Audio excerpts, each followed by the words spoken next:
가난한 자는 복이 있나니 천국이 그들의 것이미요. 아멘. 마태복음 5장에서 7장을 우리가 잘 아는 것처럼 보통 산상수훈이다 그렇게 이야기하죠. 예수님께서 산에서 가르치셨다라고 해서 오늘 말씀에도 보면 예수님이 무리를 보시고 산에 올라가 앉으셔서 예수님은 제자들에게 또 무리들에게 이제 하나님의 교훈의 말씀에 대해서 구체적으로 조목조목하게 이제 가르쳐 주십니다. 그게 5장에서 7장까지 있는 우리가 보통 말하는 산상수훈이다 그렇게 말합니다. 이 산상수훈은 우리 기독교 하나님의 말씀의 가장 핵심적인 부분이고 가장 기본이 되는 그러한 교훈이기도 합니다. 많은 신학자들과 많은 사상가들이 이 산상수훈을 늘 마음에 품고 또 그 산상수훈의 말씀을 이제 삶의 모토로 삼는 그런 사람들이 참 많았습니다. 우리가 잘 아는 혁명가 마하트마 간디 역시도 이 산상수훈을 굉장히 중요하게 여겼다는 거예요. 제자들에게 2,000명이 넘는 제자들에게 너희들은 이 산상수훈을 손에서 놓지 말아라 할 정도로 굉장히 간디 역시도 힌두교인이었지만 이 산상수훈을 굉장히 중요하게 여겼다는 거죠. 그는 그렇게 이야기합니다. 만약에 그리스도인들이 기독교인들이 이 산상수훈을 제대로 실행을 했다면 실천하는 삶을 살았다면 아마도 힌두교인들과 수많은 불교인들이 아마 기독교를 개종했을 것이다 라고 말할 정도로 간디는 이 산상수훈을 예수님의 이 산상수훈을 굉장히 삶의 어떤 자신의 그 삶의 모토로 삼고 자신의 어떤 일들을 개혁해 나갔다는 것이죠. 자, 그런 의미에서 우리는 이 산상수훈이 우리 신앙에 있어서는 가장 기본적인 것이다. 그래서 고민을 좀 했습니다. 계속 예수님의 이 말씀 산상수훈을 가지고 말씀을 전할까? 그러면 이제 올 한 해는 마태복음 5장에서 7장까지를 통해서 올 한 해를 마무리하는데 그렇게 할까 좀 고민하고 있습니다. 그래서 8주 동안 이제 고민을 좀 해보겠습니다. 기도하면서 정말 여러분들에게 필요한 말씀인지 신앙의 기본을 이 모토를 쌓아가는 데 있어서 산상수훈이 굉장히 중요하거든요. 그래서 올 한 해 5장부터 마태복음 5장부터 이 7장까지에 있는 산상수훈을 가지고 올 한 해 주일 설교를 이렇게 해 나갈까 고민하고 있습니다. 어쨌든 필요합니다.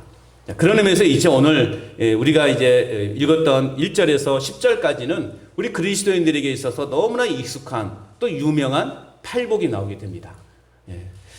1절에서 2절 말씀하고 있는 것처럼 예수께서 무리를 보시고 산에 올라가 앉으시니 제자들이 나온지라 입을 열어 가르쳐 이르시되 말씀하고 있습니다.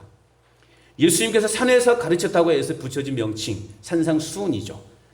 예수님은 갈릴리 어느 한 산에 오르셔서 제자들에게 이제 말씀으로 공식적으로 하나님의 나라의 백성으로 제자로 이제 부르시면서 이제 그들과 함께 공생의 사역을 시작을 하게 됩니다. 시작하기에 앞서서 먼저 하나님의 뜻, 하나님의 방법이 무엇인지를 제자들에게 가르치고 싶었던 것이죠. 그래서 신앙의 기본 베이스를 깔고 이제 사역의 자리로 나아가고 싶었던 것입니다. 그래서 오늘부터 저희들도 이제 제자들이 들었던 이 팔복의 말씀을 이제 우리가 8주간에 걸쳐서 이 말씀을 묵상하면서 정말 우리 자신들이 하나님의 자녀됨을 깨닫고 또 하나님의 자녀로서 어떻게 살아가야 될 것인가, 또 하나님께서 말씀하시는 이 복이라는 개념이 무엇인가를 우리는 이제 8주간을 통해서 이제 한번 살펴보고 싶습니다. 우리가 모두 다 교회 다니는 이유를 물어보면요, 복 받기 위해서 나가지 그렇게 말하는 분들이 많아요. 그래, 우리 복 받기 위해서 나오는 거예요. 그런데 예수님이 말씀하시는 이 복의 개념이라는 것은요, 우리가 생각하는 것과 다르다는 것이죠. 우리는 이제 8주간을 통해서 어떠한 복이 있는지를 한번 우리는 말씀을 통해서 한번 나눠보고 싶습니다. 여러분, 이 이스라엘 민족들이나 우리 민족들에게 있어서 공통점이 있습니다. 이스라엘 민족과 우리 한민족이 가지고 있는 공통점이 있어요. 그게 뭘까요?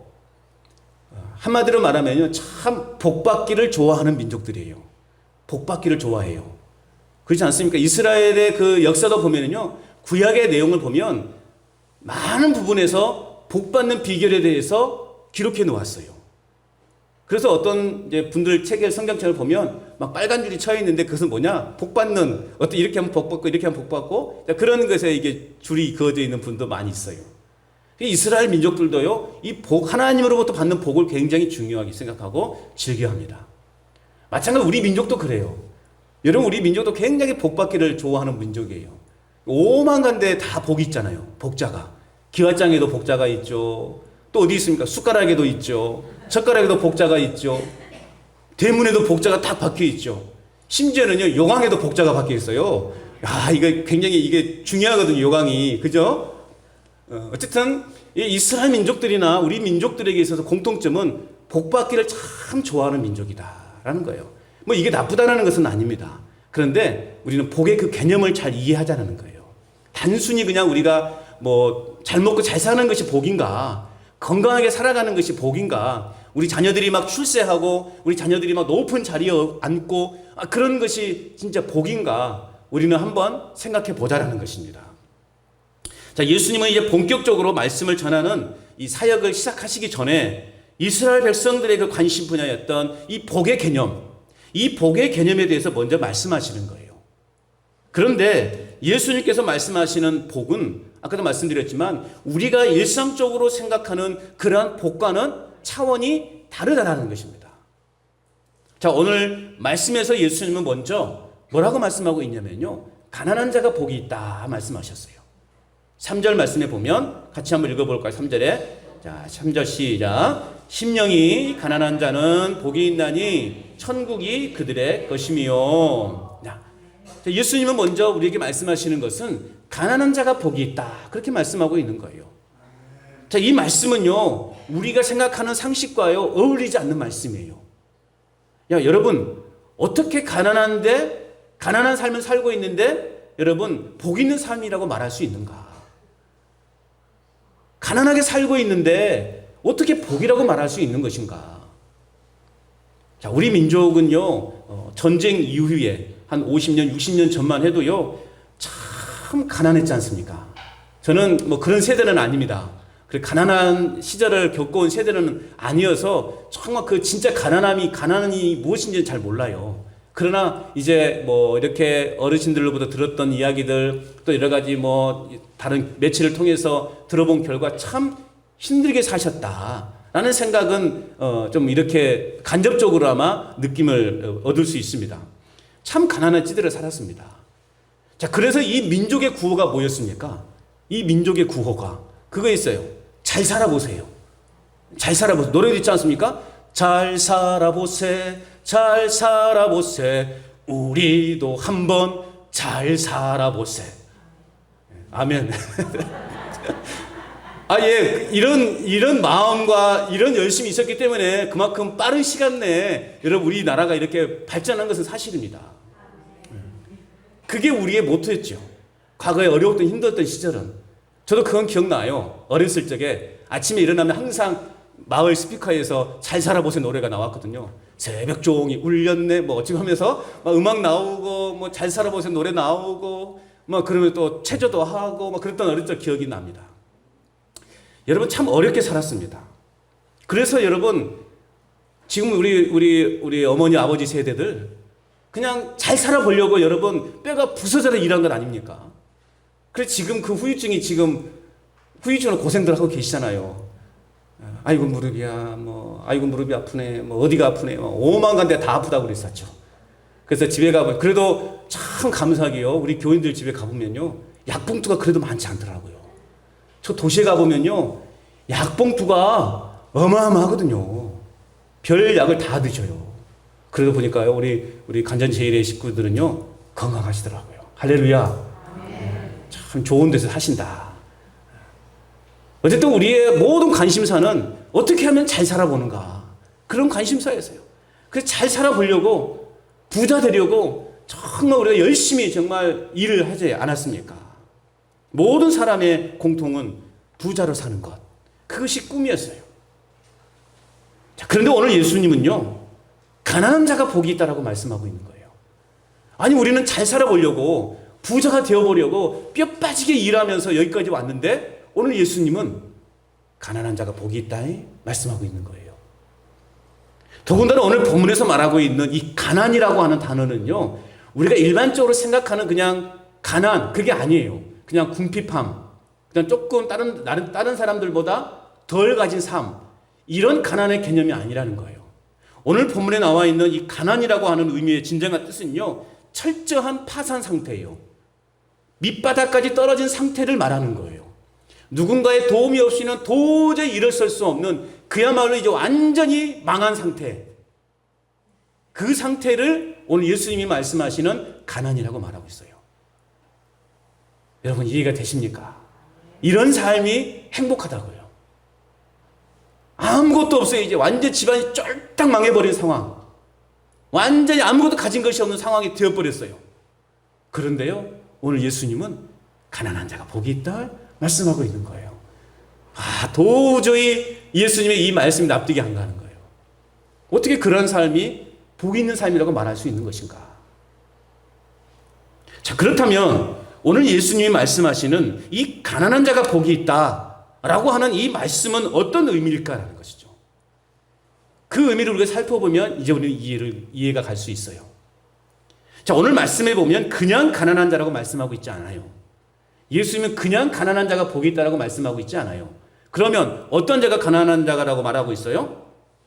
심령이 가난한 자가 뭐 있다고요? 복이 있다라고 말씀하고 있는 거예요. 심령이 가난한 자가. 심령이라는 것은 육체가 아니라 우리의 마음, 영혼을 말하는 겁니다.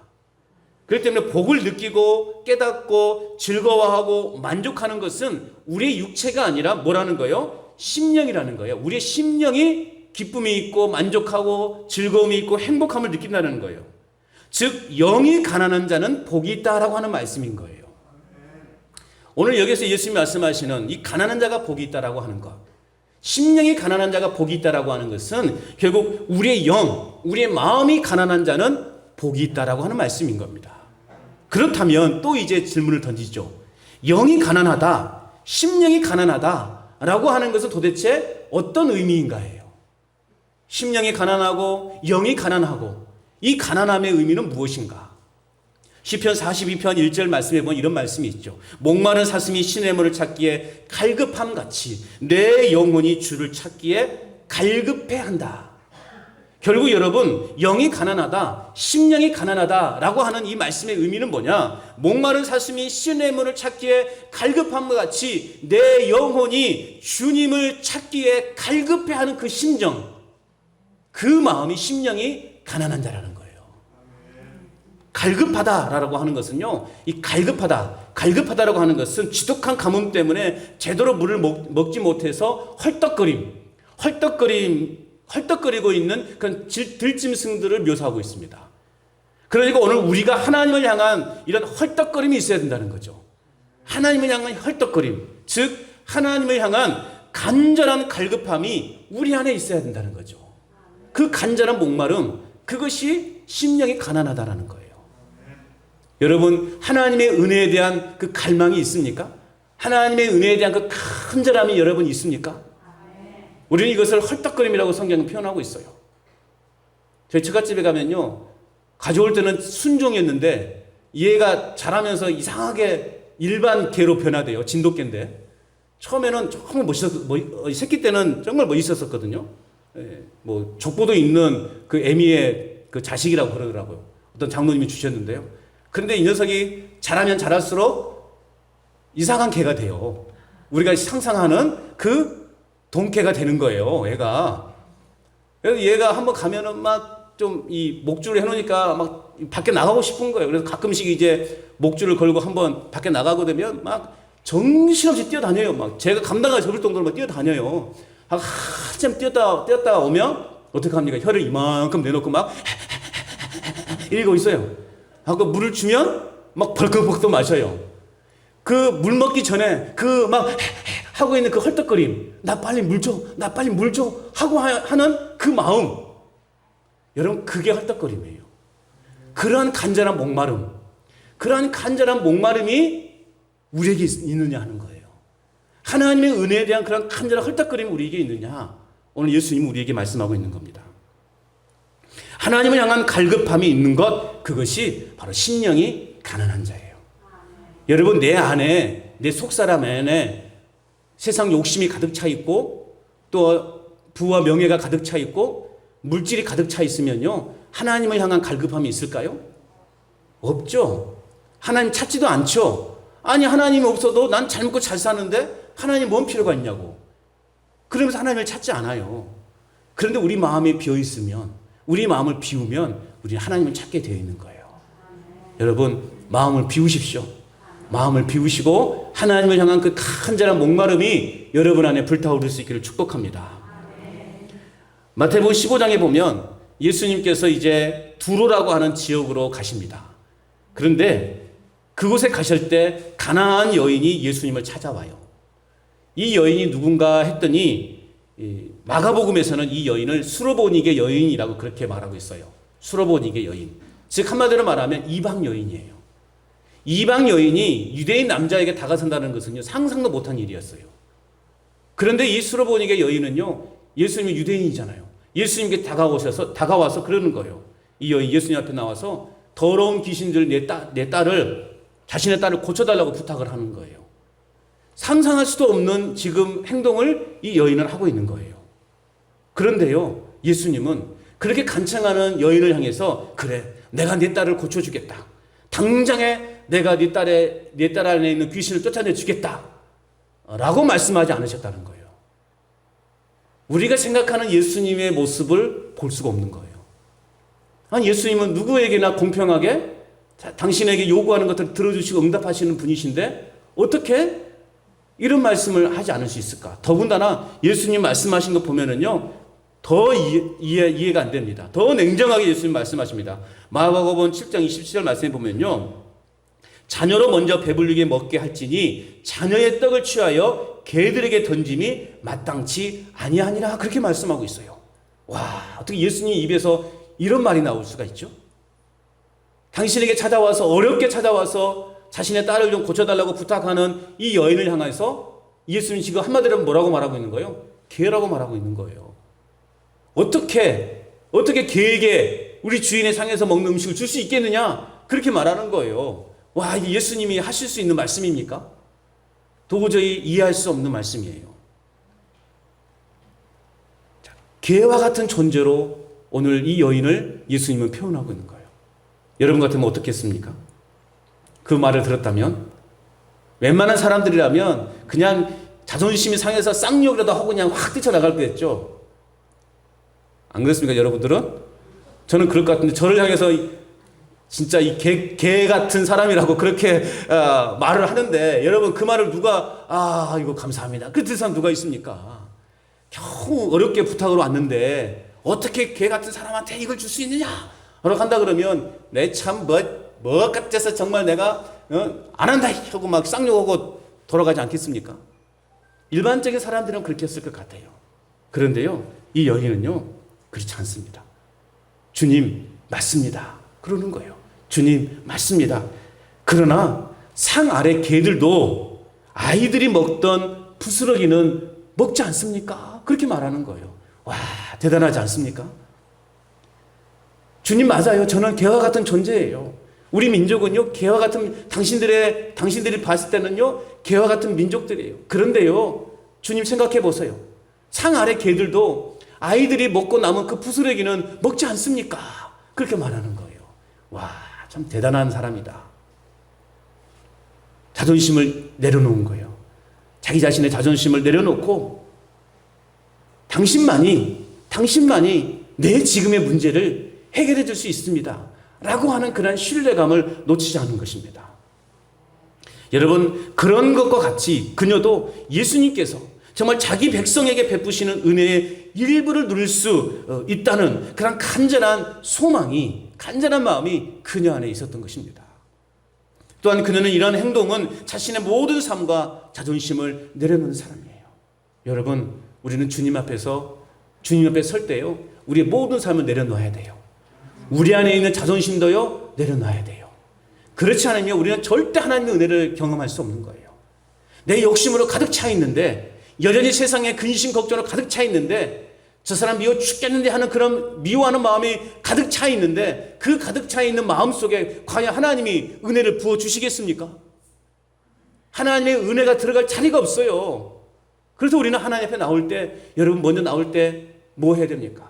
기도해야 돼요. 예배 자리에 나와서 먼저 우리가 해야 될 일은, 아이고 오랜만이야, 아이고 잘 지냈어? 그 인사하기 전에 우리는 먼저 하나님 앞에 기도해야 돼요. 하나님, 제 안에 있는 모든 마음을 내려놓습니다. 내 마음을 비웁니다. 우리는 그런 기도를 해야 돼요. 그래야만이 그 예배가, 오늘의 이 예배가 하나님의 은혜로 충만한 예배가 되는 것입니다. 예수님은 여인에게, 그 여인에 대해서 여자여 내 믿음이 크도다 말씀하고 있습니다. 여러분, 우리의 믿음이 크다라고 하는 주님의 그 칭찬을 듣는 저와 여러분의 삶이 될 수 있기를 축복합니다. 여자여 내 믿음이 크도다, 내 소원대로 되리라 라고 말씀하시면서 그 여인의 딸을 주님은 고쳐주셨습니다. 주님이 그 여인을 시험하신 거죠. 정말 예수님이 진짜 막 그렇게 말씀하셨을까요? 그런 마음을 가지고 말씀하셨을까요? 아니에요. 예수님이 그 여인을 시험하신 거예요. 그러나 그 여인은 그 예수님을 끝까지 붙잡았어요.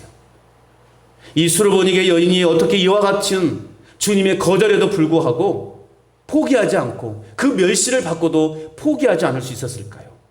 바로 신의 문을 찾아 갈급한 사슴과 같이 오늘 이 여인은 주님의 은혜에 대한 간절한 목마름, 그 헐떡거림이 그녀 안에 있었기 때문에 가능했던 것입니다. 사슴에게 있어서의 물은요, 곧 생명이에요. 구원이에요. 물을 포기하는 것은요, 곧 생명을 포기하는 것입니다. 여러분, 오늘 우리에게서 예수님은 우리의 생명이고 우리의 구원인 줄로 믿으시기 바랍니다. 예수님을 떠나서는요, 우리의 생명을 빼앗기는 거예요. 예수님을 포기한다는 것은요, 우리의 생명을 포기한다는 거예요. 예수님은 우리는 꼭 붙잡아야 돼요. 끝까지 예수님을 붙잡아야 되는 거예요. 그래야 우리 영혼이 산다는 것입니다. 이처럼 주님의 외면과 거절과 멸시 속에서도 주님을 향한 그 갈망을 버리지 않았던 것은 바로 주님밖에는 생명과 또한 구원이 없음을 그녀는 알았기 때문에 그렇습니다. 주님이 아니고서는 자신의 딸을 살릴 수 없다라고 하는 그 믿음, 이렇게 주님을 갈망하고 찾는 자에게 우리 주님은 반드시 응답하여 주실 줄로 믿습니다. 간절한 목마름을 가지고 우리의 인생 안에 있는 문제를 해결해 주시는 그런 주님의 놀라운 은혜의 복을 날마다 우리의 삶 속에서 누릴 수 있기를 주님의 이름으로 축복합니다. 또한 심령이 가난하다는 것은 뭐냐? 심령이 가난하다는 것은 여러분 철저하게 주님만을 믿고 주님 앞에서 내 자신을 부인하는 삶을 바로 심령이 가난한 자의 삶이라는 거예요. 자신 앞에 주어진 현실이 어떠하든지 여러분, 이 여인은 주님은 자신을 사랑하시며 자신의 기도를 들어주실 것이라고 하는 그런 확실한 확고한 믿음을 갖고 이 여인은 예수님께 다가갔던 것입니다. 여러분, 절대 믿음, 절대적 신뢰를 갖는 것은 그것은 주님의 역사하심을 기대하게 하는 것입니다. 주님이 나의 삶 가운데 역사하실 것을 기대하게 만드는 것이 곧 여러분 주님에 대한 절대적 믿음을 갖는 거예요. 밤새 한 마리의 고기를 잡지 못한 채 이제 낙심한 가운데 그물을 정리하고 있는 베드로에게 주님은 뭐라고 말씀하셨습니까? 다시 깊은 데로 나아가서 그물을 내려라. 그물을 던져라. 예수님이 그렇게 말씀하신 거예요. 평생 어부로 살아왔던 이 베드로에게 있어서는 그 말 자체가 이해할 수가 없는 거예요. 지금 이 시간에 아무리 그물을 던져봤자 고기가 잡히지 않은 때예요. 지금은 다들 이제 다 배를 철수하고 그물을 정리하는 그 시간이란 말이죠. 그런데 예수님은요, 그 베드로에 향해서 야, 깊은 데로 가서 그물을 던져. 그렇게 말씀하는 거예요. 이해가 되겠습니까? 마치요, 농사일에 아주 베테랑이 되신 여러분에게 제가 농사에서 아무것도 모르는 제가 뭐 감자는 이렇게 심는 거예요. 뭐 고추나무는 이렇게 심는 거예요. 뭐는 이렇게 심는 거예요. 저건 이렇게 하는 거예요. 라고 제가 말하면 여러분이 듣긴 하겠습니까? 핑! 돌아서 그러지? 네가 뭐 한다고 그렇게 하시지? 말씀 그렇게 안 하시겠지만 여러분, 제가 그렇게 여러분에게 조언하면 여러분이 들으시겠어요? 아, 들으신다고요? 다 망해요. 다 망해. 오늘 예수님이 베드로에게 하는 행동이 그런 거예요. 베드로 입장은 그런 마음이었어요. 아니, 평생 목수 일만 했던 사람이 뭐 바다에 대해서 안다고 지금 나보고 가서 깊은 바다에 가서 그물을 던지래. 말도 안 되는 거죠. 그런데 베드로는 그래서 그 주님의 말씀에 순종해서 깊은 바다 다시 나가죠. 그래서 그물을 던졌어요. 그랬더니요, 어마어마한 고기가 잡힌 거예요. 혼자 힘으로 할 수 없어서 옆에 있는 친구들까지 불러가지고 그 그물을 끌어올렸다고요. 베드로는 주님 앞에 탁 무릎을 꿇었습니다. 그리고 고백합니다. 주님, 저는 죄인입니다. 저를 떠나소서. 그걸 고백하는 거예요. 주님, 저는 죄인입니다. 이것이요 자기 부정이, 자기 부인인 거예요. 나는 나의 힘을 사는 것이 아니라 나는 이제 주님의 것입니다. 라고 말하는 그러한 고백이라는 거죠. 물고기 한 마리 없는 그곳 바다에서 고기를 몰아서 잡게 하실 수 있는 능력의 주님임을 이 베드로는 이제 깨닫게 된 거예요. 전능하신 주님의 능력 앞에서 베드로는요, 자신의 무능함을 철저하게 깨달았던 거예요. 여러분, 우리가 주님 앞에서 나의 연약함, 나의 무능함을 깨달을 수 있어야 되는 거예요. 그래야 하나님이 은혜를 받을 수가 있어요. 자신의 죄인됨을 인정하고 나를 떠나서서라고 하는 이런 믿음이 있어야만이 우리는 하나님의 은혜를 받을 수 있다고요. 여러분, 아직도 내 힘으로 내 능력으로 할 수 있다고 생각하고 있지는 않습니까? 그것은요, 교만이에요. 물론 여러분들은 농사에 있어서는 베테랑들이시죠. 충분히 인정합니다. 요즘은 이제 그냥 감각적으로 지금은 때는 뭐가 뿌리는 때고 지금은 뭐 심는 때고 여러분 이제 기본적으로 다 아시잖아요. 그런데 여러분 생각해야 될 것이 있어요. 그럼에도 불구하고 하나님이 도와주시지 않으시면, 주님이 도와주시지 않으시면 이 작물은 자랄 수 없습니다. 라는 고백이 있어야 된다는 거죠. 에이, 주님, 내 마음대로 할라요? 그냥 내 마음대로 내가 알아서 그냥 뿌리고 지금 이게 뿌리는 게 맞아요? 뿌리고 한다면요, 잘 안 될 거예요. 여러분, 지금부터라도 주님이 함께 해주셔야 됩니다. 그런 믿음을 가지셔야 되는 거예요. 어느 한 분야의 전문가를 할지라도요, 주님을 신뢰하지 않고 내 힘으로 모든 것을 할 수 있다라고 생각하는 것, 그 자체가 교만이고요, 착각이라는 것입니다. 그러한 사람의 결과는요, 베드로처럼 밤새 그물을 던져봤지만 빈 그물만 얻게 되는 그런 결과를 맞이할 수밖에 없다라는 겁니다. 어렵고 힘든 시절을 보내고 있지만 주님이 도와주시지 않으면 저는 아무것도 할 수 없어요. 라는 이런 믿음, 그리고 주님 앞에서 나의 연약함과 부족함을 철저하게 깨닫고 저는 죄인입니다, 나를 떠나소서라고 하는 이 자신을 부인하고 주님 안을 의지하고 신뢰하는 자에게 우리 주님은 만선의 기쁨을 주실 줄로 믿습니다. 철저하게 나를 부인해야 돼요. 나는 온데간데 없고 오직 나에게는 예수 그리스도만 존재한다. 이런 믿음의 고백이요, 우리의 삶을 풍성하게 만들어 간다는 사실입니다. 또한 심령이 가난하다는 말은 뭐냐? 주님의 영광스러움만을 바라보는 거예요. 심령이 가난한 사람은요, 오직 하나님만을 바라보게 되어 있어요. 왜요? 어차피 내 안에 아무것도 없는데 내가 누구만 바라보겠습니까? 하나님만을 바라보는 거예요. 그래서 우리 마음을 비우라는 거예요. 우리 마음속에 세상의 것들이 가득 차 있으면요, 주님을 바라보지 않는다니까요. 주님을 찾지도 않는다니까요. 아니, 주님 없이 나에게 잘 먹고 잘 사는데 뭐 하나님이 필요하냐고 그렇게 말하는 거예요. 지금 처한 상황과 현실에 얽매이지 말아야 되며 하나님이 주실 그 은혜만을 바라보며 우리는 살아가야 됩니다.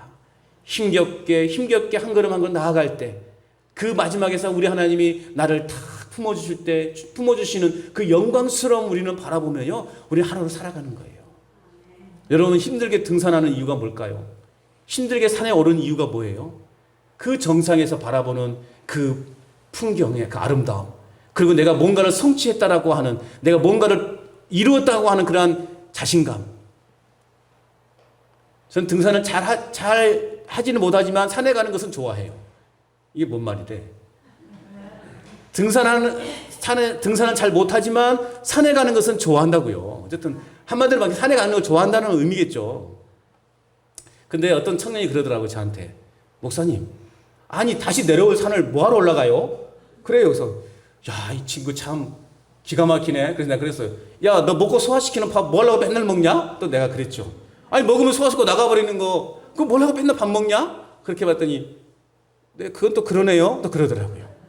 아니, 내려올 산을 뭐하러 힘들게 올라가냐 이거예요. 아니, 그럼 지가 등산 안 좋으면 안 좋아한다 그러지. 왜 산에 간다는 사람들 데리고 왜 그런 말을 하냐고요. 산에 올라가면 뭔가의 그 쾌감이 있어요. 짜릿함이 있더라고요, 보니까. 몇 년 전에 부목사 시절에 제주도로 교육자 수련회를 갔습니다. 겨울에 갔는데요, 그에 따라 제주도에 눈이 엄청 많이 왔어요. 다음날 한라산 등반하기로 되어 있는데 눈이 엄청 많이 온 거예요. 그래도 가자 해가지고 이제 발에 그 아이젠 탁 착용하고 그 눈 밟힌 한라산 올라가니까요, 그것도 또 새로운 맛이 돼요. 그래서 조금 저희가 늦게 가고 또 안개도 많아가지고 백록당까지는 가지 못했고 그 아래 휴게소까지는 갔어요. 그랬더니요, 지금도 가끔 그 사진을 보거든요. 그 설경 사진을 보면, 와, 정말 멋있다. 진짜 겨울왕국이 따로 없다.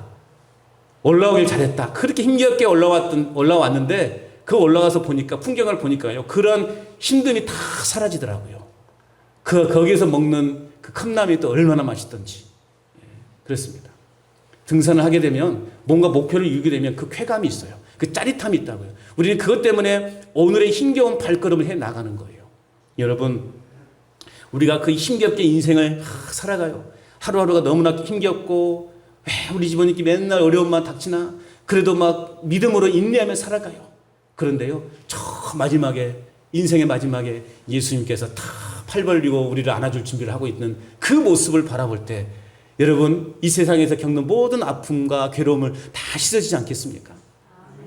우리는요, 그걸 향해서 나아가는 사람들이라는 거예요. 우리에게 주어진 그 영광스러움, 주님이 팔 벌려 우리를 안아주실 그 상상을 하면서 우리는 오늘도 힘겨운 인생의 삶을 살아간다는 것입니다. 여러분, 심령이 가난한 사람은요, 세상과 사람들의 관심보다는요, 고른 지점에서 기다리고 계시는 그 주님의 영광스러운 모습을 바라보는 그 마음을 갖는 것, 그것이요, 심령이 가난한 자예요. 심령이 가난하지 않으면요, 얼마나 요즘 우리 눈여길 것들이 많습니까?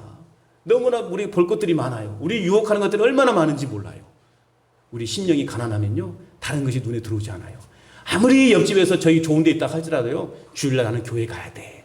그렇게 하는 거예요. 왜요? 우리 주님이 계시기 때문에. 우리 주님과 만나는 시간이기 때문에 여러분, 그러는 것입니다. 내가 주님의 뜻대로 산다고 다짐을 해놓고 나보다 잘 살거나 나보다 잘된 사람 보면 또 막 속이 또 막 뒤틀리는 사람들이 있어요.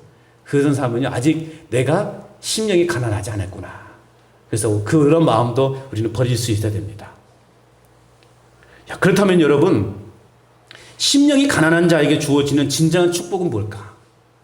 심령이 가난한 자에게 주어지는 축복.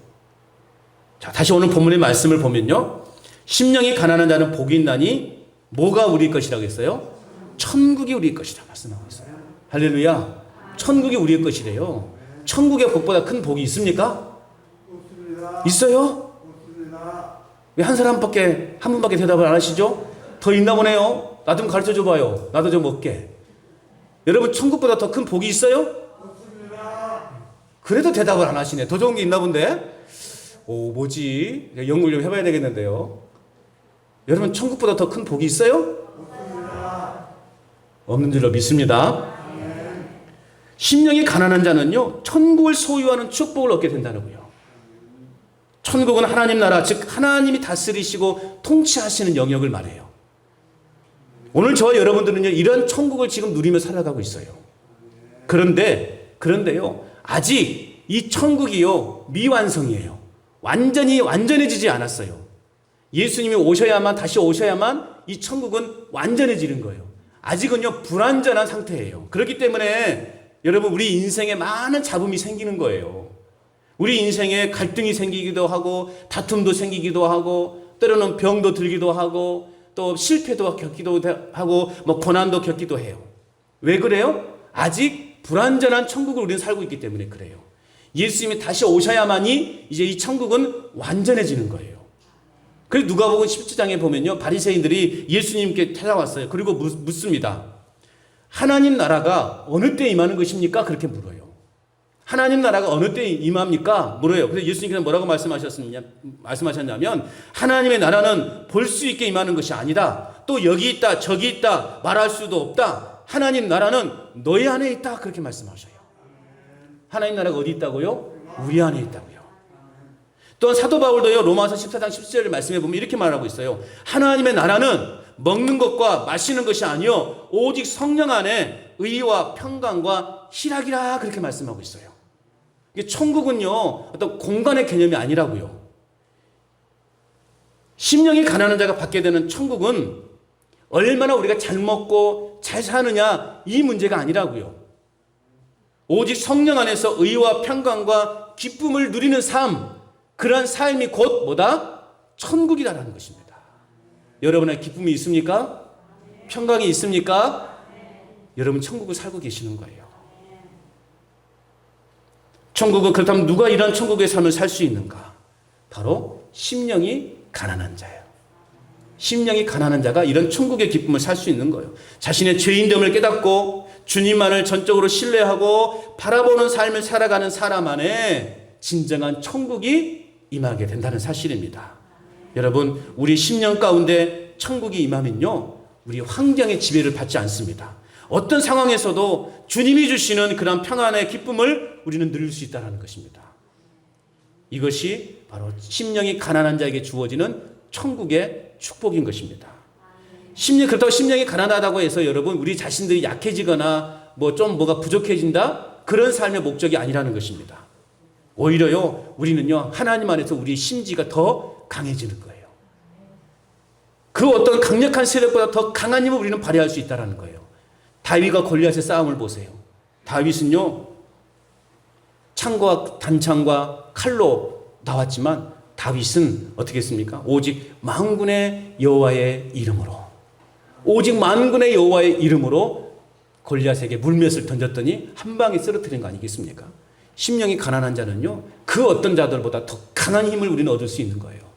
심령이 가난한 자는요, 결코 가난하기 때문에 잠언에도 말씀해 보면 가난한 자는 친구도 떠나고 형제도 떠난다고 말씀하고 있는데요, 오늘 예수님께서 말씀하시는 심령이 가난한 자는 그런 개념이 아니에요. 더 강한 삶을 살 수 있다는 것입니다.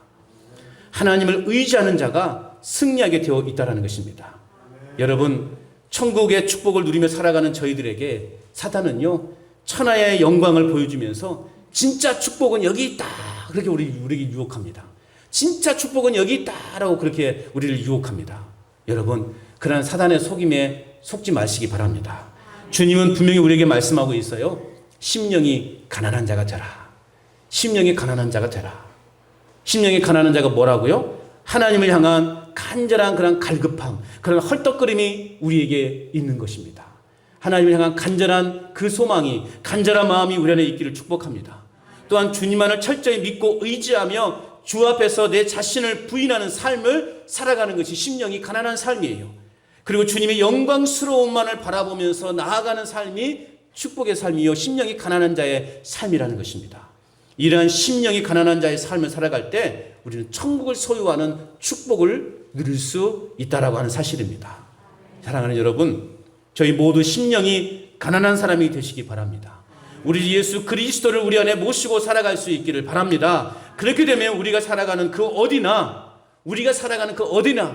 초막이나 궁궐이나 그 어디나, 그곳이 바로 뭐가 된다고요? 천국이 된다는 사실입니다. 심령이 가난한 자는 복이 있나니 천국이 그들의 것이며. 할렐루야. 기도하겠습니다.